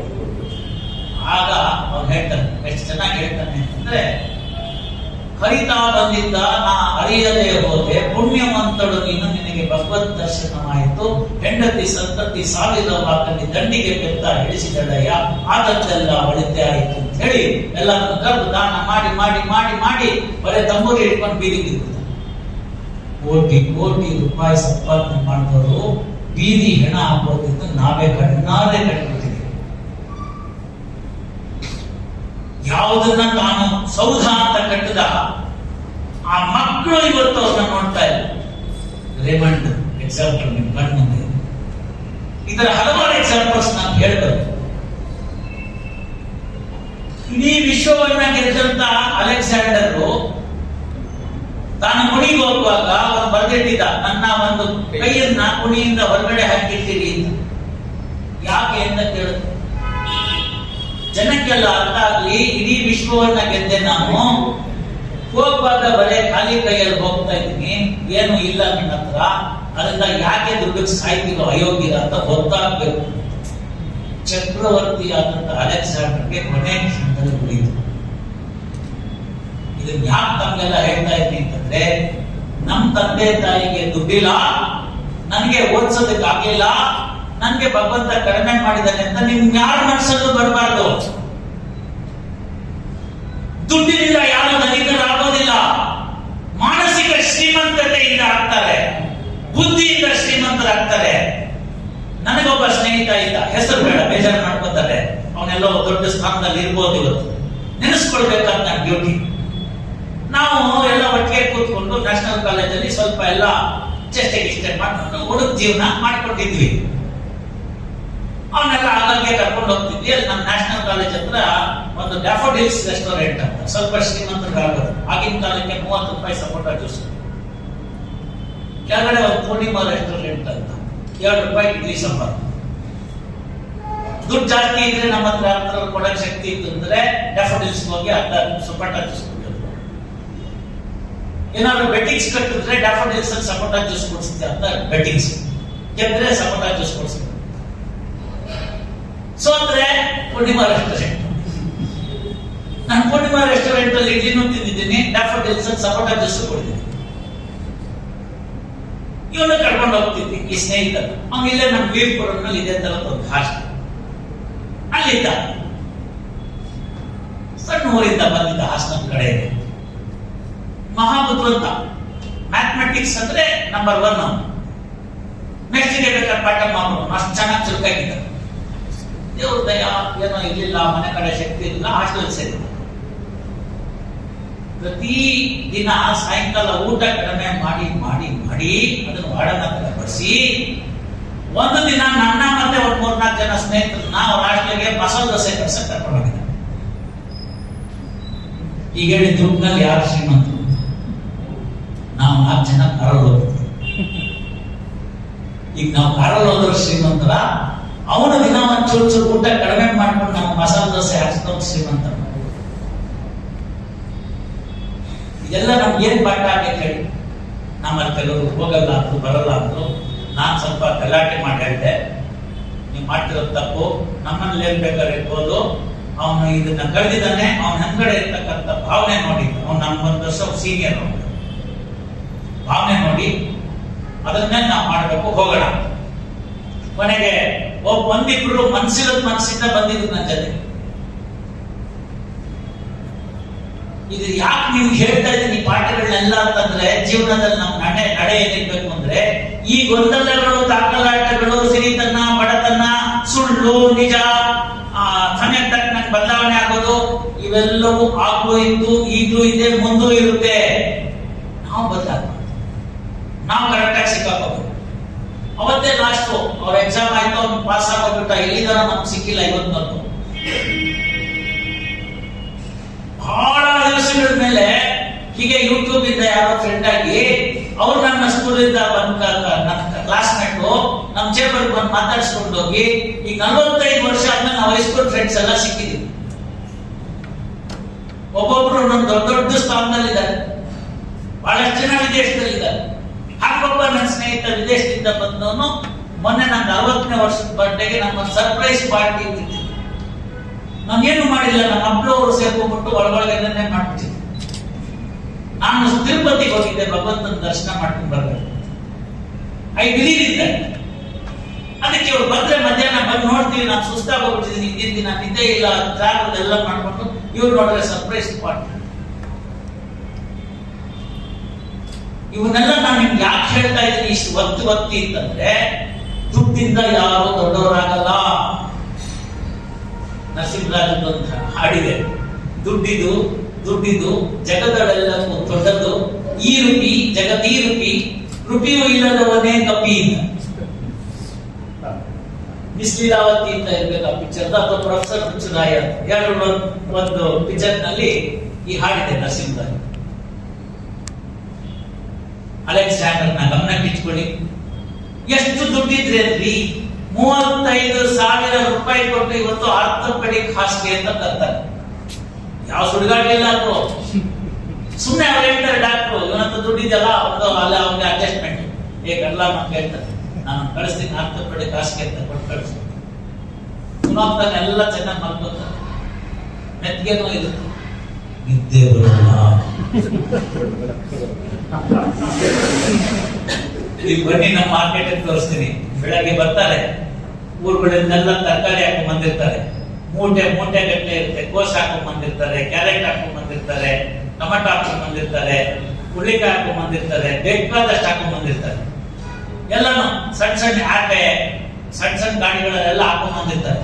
ಆ ಮೂಟೆ ಮೇಲೆ ಮಲಗಿರ್ತಾರ್ರಿ, ಅಲ್ಲೆಲ್ಲೋ ರೋಡ್ ಮಾಡ್ತಾನೆ, ಆನಂದವಾಗಿ ನಿದ್ದೆ ಮಾಡ್ಕೊಂಡು ಬಂದಿರ್ತಾರೆ. ಯಾವ ರೋಡ್ ಹಾಕೊಂಡ್ರು ಹೆಚ್ಚಳ ಆಗೋಲ್ಲ ಅವ್ರಿಗೆ, ಯಾವ ರೋಡಲ್ಲೂ ಹೆಚ್ಚಳ ಆಗೋದಿಲ್ಲ, ಆನಂದವಾಗಿ ನಿದ್ದೆ ಮಾಡ್ತಾರೆ.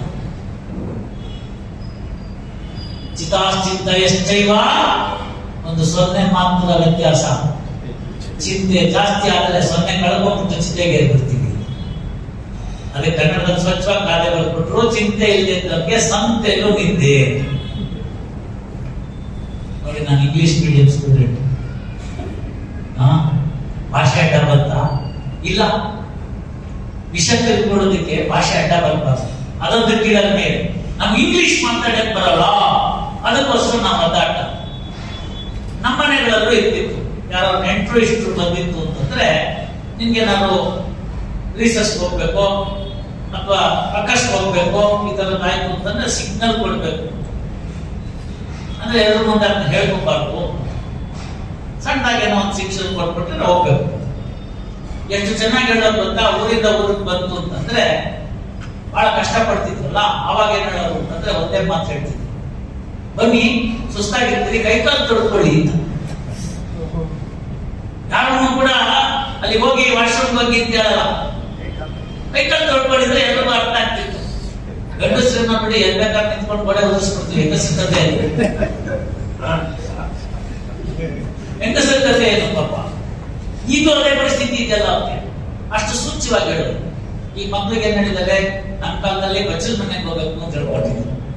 ಆಮೇಲೆ ಏನಾಯ್ತದು, ಬಾತ್ರೂಮ್ ಅಂತ ಇದ್ರೆ ವಾಶ್ರೂಮ್, ಆಮೇಲೆ ಬಾತ್ರೂಮ್, ಆಮೇಲೆ ಏನಾಯ್ತು ಟಾಯ್ಲೆಟ್ ಅಂತ ಇತ್ತು, ಈಗ ವಾಶ್ರೂಮ್ ಅಂತ ಇತ್ತು. ಈಗ ಇನ್ನೂ ಮುಂದೆ ಹೋಗಿ ರೆಸ್ಟ್ ರೂಮ್ ಅಂತ. ಎಲ್ಲಿ ರೆಸ್ಟ್ ತಗೋಬಾರ್ದು ಅಲ್ಲಿ ರೆಸ್ಟ್ ತಗೋಬೇಕು. ಯಾಕೆ ಅಂದ್ರೆ ಇನ್ಪುಟ್ ಏನಿದೆ ಅಂತಂದ್ರೆ ಅದು ಹೊರಗೆ ಬರಲ್ಲ, ಅಲ್ಲಿ ಕೂತ್ಕೊಂಡ್ಬಿಟ್ಟು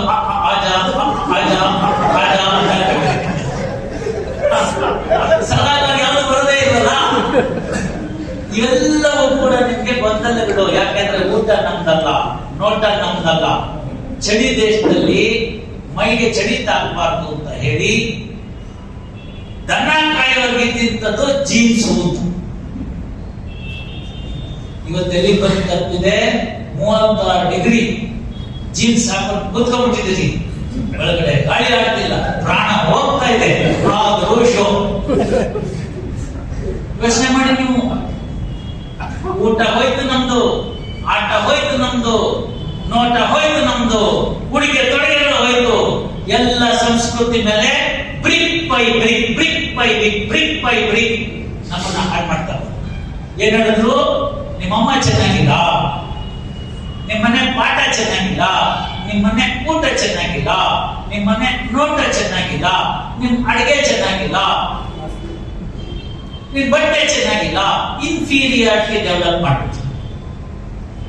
ನಾವೇ ತಿಳ್ಕೊಂಡ್ವಿ, ಓಹೋ ಪಾಶ್ಚಾತ್ಯರು ಮಾಡಿದ್ದೆಲ್ಲ ಕರೆಕ್ಟು ಅನ್ನೋದು ತಿಳ್ಕೊಂಡು ವಿಷಯ ಅರ್ಥ ಆಗೋದು. ನನ್ನ ಸ್ನೇಹಿತರೆ, ನಮ್ಮ ಮಾತೃಭಾಷೆಯಲ್ಲಿ ಇಂಜಿನಿಯರಿಂಗ್ ಓದೋರು ಇರ್ಬೋದು, ಮೆಡಿಕಲ್ ಓದೋರು ಇರ್ಬೋದು, ಬಿಕಾಮ್ ಓದೋರು ಇರ್ಬೋದು, BSc ಓದೋರು ಇರ್ಬೋದು, ಯಾರೇ ಓದ್ಲಿ, 2 ಬಿಂದುಗಳ ನಡುವಿನ ಅತ್ಯಂತ ಸನಿಹವಾದ ಡಿಸ್ಟೆನ್ಸ್ ಯಾವುದು ಅಂದ್ರೆ, ಕನ್ನಡದಲ್ಲಿ ಜಾಮೆಟ್ರಿನಲ್ಲಿ ಹೇಳ್ಕೊಡುವಾಗ ರೇಖಾಗಣಿತ ಅಂತ ಹೇಳಿದ್ದೇನಂತ ಹೇಳಿದ್ರು, 2 ಬಿಂದುಗಳ ನಡುವಿನ ಅತ್ಯಂತ ಕನಿಷ್ಠ ದೂರ ಯಾವುದು ಅಂದ್ರೆ ಸರಳ ರೇಖೆ ಅಂತ.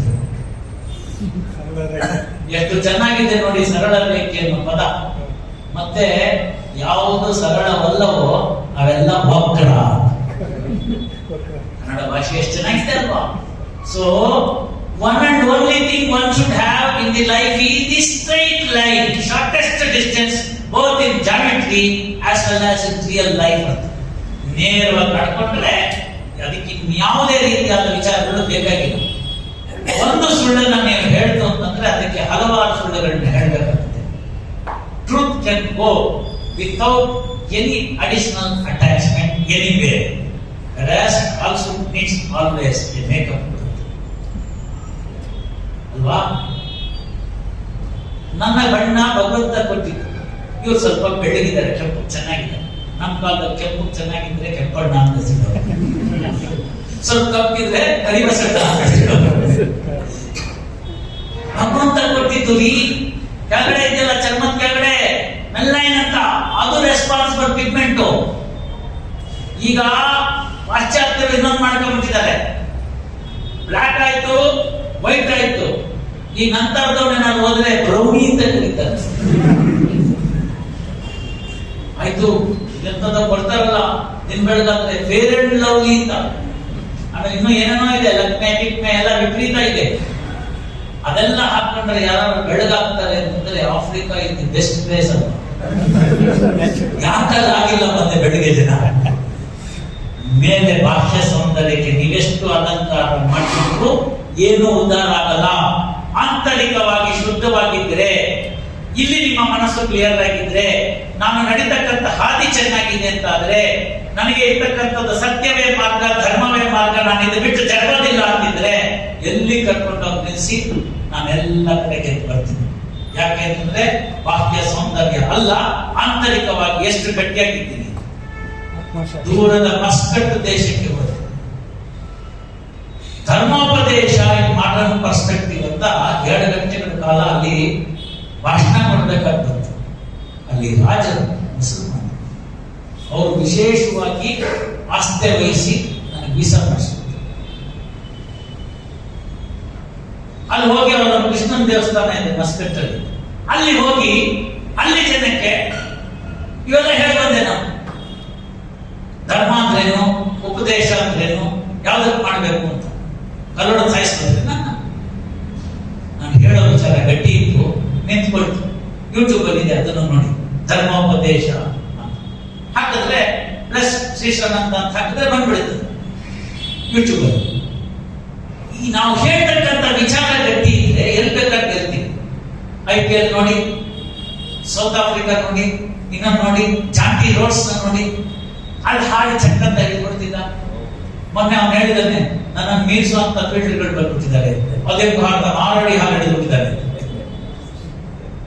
ಸೊ ಅಲ್ಲಿಗೆಲ್ಲ ನಮ್ ಶಕ್ತಿ ಇದೆ ತಾನೆ ಒಳಗಡೆ. ಅದರಿಂದ ಇಂಗ್ಲಿಷ್ ನಲ್ಲಿ ಒಂದು ಪಾಯಿಂಟ್ ಹೇಳ್ತಾರೆ ಗಾದೆ, one who is pure and sure. Purity ಇಲ್ಲಿರ್ಬೇಕು, ಶೂರಿಟಿ ಇಲ್ಲಿರ್ಬೇಕು, ವಿಷಯ ಕರೆಕ್ಟ್ ಆಗಿ ಗೊತ್ತಿರ್ಬೇಕು. ಇಲ್ಲಿ ಫಿಕ್ಸ್ ಆದ್ರೆ ಡೈರೆಕ್ಟ್ ಆಗಿ ಮೈಂಡ್ಗೂ ಟಂಗ್ಗೂ ಲಿಂಕ್ ಬರುತ್ತೆ. ನಾನೇನ್ ಹೇಳ್ತಾ ಇದ್ದೀನಿ ಅದ್ರ ಚಿಂತನೆ ಆಗಿರುತ್ತೆ, ಅದನ್ನ ಹೇಳ್ತಾ ಇದ್ದೀನಿ. ಇಲ್ಲಿ ಪ್ಯೂರಿಟಿ ಇದರಂತೆ ನಡ್ಕೋತೀನಿ, ಇಲ್ಲಿ ಏನ್ ಹೇಳ್ತೀನಿ ಇದರಂತೆ ನಡ್ಕೋತೀನಿ. ಸೊ ಪ್ಯೂರಿಟಿ ಶ್ಯೂರಿಟಿ ಇಂದ ಏನಾಗುತ್ತೆ ಅಂತಂದ್ರೆ, one who is pure and sure will always hold his head high ಅಂತ. ಯೋಚನೆ ಮಾಡಿ, ವಾರ್ಡನ್ ಸುಳ್ಳು ಹೇಳ್ಬಿಟ್ಟಿದೆ, ಹೋಗ್ಬಿಟ್ಟಿದೆ, ಬರ್ಬೇಕಾಗ್ತದೆ, ಬರಕ್ಕಾಗಲಿಲ್ಲ. ನೀವು ಬರುವಾಗ ಗೊತ್ತಾಗುತ್ತೆ ವಾರ್ಡನ್ ಸುಳ್ಳು ಹೇಳೋಗಿದೆ. ಹೆಂಗ್ ಗೊತ್ತಾಯ್ತು ಅಂತಂದ್ರೆ, ನೀವು ವಾರ್ಡನ್ ಕಣ್ಣಲ್ಲಿ ಕಣ್ಣಿಟ್ಟು ಮಾತಾಡೋದು. ನಿಜವಾಗ್ಲೂ ನೀವು ಬರುವಾಗ ಲೇಟ್ ಆಗಕ್ಕೆ ಏನೋ ಕಾರಣ ಇತ್ತು ಅಂತ ತಿಳ್ಕೊಳ್ಳಿ. ನೀವು ಮಾತಾ ಯಾಕ ಲೇಟು ಅಂತ ನಾನು ಕೇಳಿದ್ರು ಅವರು, ಯಾಕೆ ಸರ್ ಅವಾಗಲೇ ಮೆಸೇಜ್ ಹಾಕಿಲ್ವಾ ತೆಗೆದು ನೋಡಿ, ಮೆಸೇಜ್ ಹಾಕಿದ್ದಾನೆ, ಪಾಪ ಎಲ್ಲ ಸಿಕ್ಕಾಕೊಂಡಿದ್ದಾನೆ, ಟ್ರಾಫಿಕ್ ಜಾಮು ನೋಡಿ, ಒಂದು ವಿಡಿಯೋ ಕಾಲ್ ಮಾಡಿದ್ದೀನಿ, ಅದಕ್ಕೆ ನೀವು ನಮ್ಮಲ್ಲ ಅಂತ ಹೇಳಿ ವಿಡಿಯೋನ ರೆಕಾರ್ಡ್ ಮಾಡ್ಬಿಟ್ಟು ಹಾಕಿದ್ದೀನಿ ನೋಡಿ ಮೆಸೇಜ್.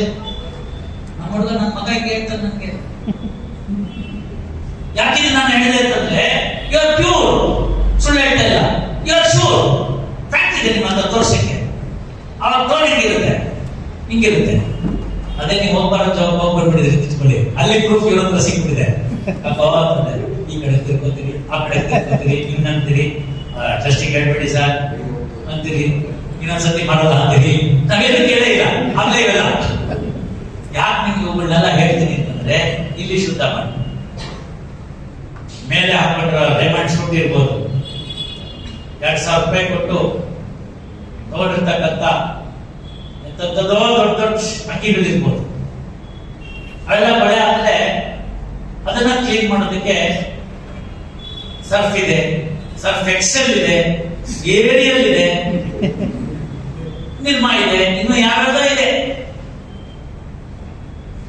ಮೈಕೈ ಬಳೆ ಆದ್ರೆ ಲೈಫ್ ಬಾಯ್ ಇಂದ ಹಿಡಿದು ಎಲ್ಲ ಸೊಪ್ಪು ಇದೆ. ನನ್ನ ಕಾಲದ ಲಕ್ಸು, ಈ ಕಾಲದ ಡೌ. ಇವೆಲ್ಲ ಬಳೆ ಆಯ್ತು. ಒಳಗಡೆ ಇರೋ ಬಳೆ ತೆಗೆಯೋದು ಯಾವುದು? ಅರ್ಥ ಮಾಡ್ಕೊಳ್ಳಿ ಸ್ನೇಹಿತರೆ, ಒಳಗಡೆ ಇರೋ ಬಳೆ ತೆಗೆಯೋದು. ಇವತ್ತಿಷ್ಟು ಜನ ಇದ್ದೀರಿ, ಎಷ್ಟು ಜನನ ನೀವು ಹೆಸರಿಸಬಲ್ರಿ ನಿಮ್ಮ ಸ್ನೇಹಿತರಿದ್ದಾರೆ. ಹಾಗಾಗಿ ಹಾಸ್ಟೆಲ್ ಇದ್ದೀವಿ, ಇನ್ನು ಒಂದೇ ಕಾರಣಕ್ಕೋಸ್ಕರ ಯೋಚನೆ ಮಾಡಬೇಡಿ. ಕೃಷ್ಣಮೂರ್ತಿ ಜ್ಞಾಪಿಸ್ಬೇಡಿ, ಇಲ್ಲಿರ್ತಕ್ಕಂಥ ಜ್ಞಾಪಿಸ್ಬೇಡಿ, ಇಲ್ಲಿ ನಮ್ಮ ಚಾರ್ಟರ್ಡ್ ಅಕೌಂಟೆಂಟ್ ನ ಜ್ಞಾಪಿಸ್ಬೇಡಿ. ಅವರೆಲ್ಲ ವರ್ಲ್ಡ್ ವೈಸ್ ಅಸೋಸಿಯೇಷನ್ ಅಂತ ಹೇಳ್ಕೊಂಡು ಎಂತೆಂಥ ಸ್ಥಾನವನ್ನ ಸೇರಿದ್ದಾರೆ. ಯಾಕೆ ಸೇರ್ಕೊಂಡಿದ್ದಾರೆ ಸ್ಥಾನನ ಅಂತಂದ್ರೆ, ಶ್ರಮ ವಹಿಸಿ ಸತ್ಯದಿಂದ ಬಂದು ಬೆಳೆದ ಮಾರ್ಗದಿಂದ ಬಂದಿರ್ತಕ್ಕಂಥದ್ದು. ನಮ್ಮ ಪ್ರೊಫೆಸರ್ ನಾನು ನೋಡ್ಕೊಳ್ಳಿ, ಅವರೆಲ್ಲ ನಿಮಗೆ ಕಣ್ಮುಂದೆ ರೋಲ್ ಮಾಡಿ ಸಾಧ್ಯ. ನೀವು ಎಲ್ಲ ಆಗ್ತೀರಿ, ನಿಮ್ಮ ಭವಿಷ್ಯ ಉಜ್ವಲವಾಗಿರಲಿ. ಎ ಅನ್ನೋದು 1 ನಂಬರ್ ಅಂತ ಕೊಟ್ರೆ, ಝೆಡ್ ಅನ್ನೋದು 26 ಆಗುತ್ತೆ, 26 ಅಕ್ಷರ ಇದೆ. ಹೌದಾ? ನಾನು ಕೇಳಿದೆ 100% ಏನ್ ಬರುತ್ತೆ, ಯಾವ್ದಾದ್ರು ಒಂದು ವರ್ಡ್ಸ್ ಮಾಡಿ, ಒಂದು ಸೆಂಟೆನ್ಸ್ ಮಾಡಿ. ಒಬ್ರು ನಾಲೆಡ್ಜ್ 95% ಆಯ್ತು, ಇನ್ನೊಬ್ರು ಹಾರ್ಡ್ ವರ್ಕ್ 96% ಆಯ್ತು. ಹೀಗೆ ಎಲ್ಲ ಒಬ್ಬರು ಅಂತ ಹೇಳಿದ್ರು. ಒಬ್ಬ ಹುಡುಗ ಮಾತ್ರ ಆಟಿಟ್ಯೂಡ್ ಅಂತ ಕರೆಕ್ಟ್ 100 ಆಯ್ತು. ಆಟಿಟ್ಯೂಡ್ ಇದ್ರೆ 100 ಬಂತು. ನಾನು ಹೇಳಿದೆ, ನಾನು ಸ್ವಲ್ಪ ಸ್ವಾರ್ಥಿ, ನಂಗೆ 101 ಬೇಕು. ಬಹಳ ಕಷ್ಟಪಟ್ಬಿಟ್ರು ಹುಡುಗರು, ಏನೆಲ್ಲ ಪ್ರಯತ್ನ ಮಾಡೋದು. 2 ದಿನ ಟೈಮ್ ಕೊಟ್ಟಿದ್ದೆ, ಬಹಳ ದೊಡ್ಡದಲ್ಲ. ನಾನು ಜುಡಿಷಿಯಲ್ ಅಕಾಡೆಮಿನಲ್ಲಿ ಜಡ್ಜಸ್ಗೆ ಈ ಪಾಠ ಕೊಟ್ಟಿದ್ದೀನಿ. ಅರ್ಥ ಆಯ್ತಲ್ಲ, ಪಾಠ ಹೇಳ್ತೀನಿ ನಾನು ಅಲ್ಲೂ ಹೋಗಿ. ಅವ್ರು ಹೇಳಿದೆ, ಅವಾಗ ಅವರು ಬಹಳ ತಿನ್ಕೊಂಡು ಸಿಗ್ಲಿಲ್ಲ ಸರ್ ಅಂತ ಬಂದ್ರು. ಮಾರನೇ ದಿನ ಬರದೆ ಲವ್ ಆಫ್ ಗಾಡ್ ಅಂತ, ಅದು 101 ಆಯಿತು. ನಿಮ್ಮ ಶ್ರಮ, ನಾಲೆಡ್ಜು, ಹಾರ್ಡ್ ವರ್ಕು, ಆಟಿಟ್ಯೂಡು ಎಲ್ಲ 100 ಕೊಟ್ರೆ ಭಗವಂತನ ದಯೆ 101 ಬರುತ್ತೆ. ಮನಸ್ಸಿನಲ್ಲಿ ಇಟ್ಕೊಳ್ಳಿ. ಅದನ್ನ ಎಲ್ಲರೂ ಮುಂದೆ ಬನ್ನಿ. ನೀವು ಮುಂದೆ ಬರೋದ್ರ ಜೊತೆಗೆ ನಮ್ಮ ಸಂಪನ್ನಪ್ಪ ಹಾಸ್ಟೆಲ್ ಮುಂದೆ ಬರಲಿ.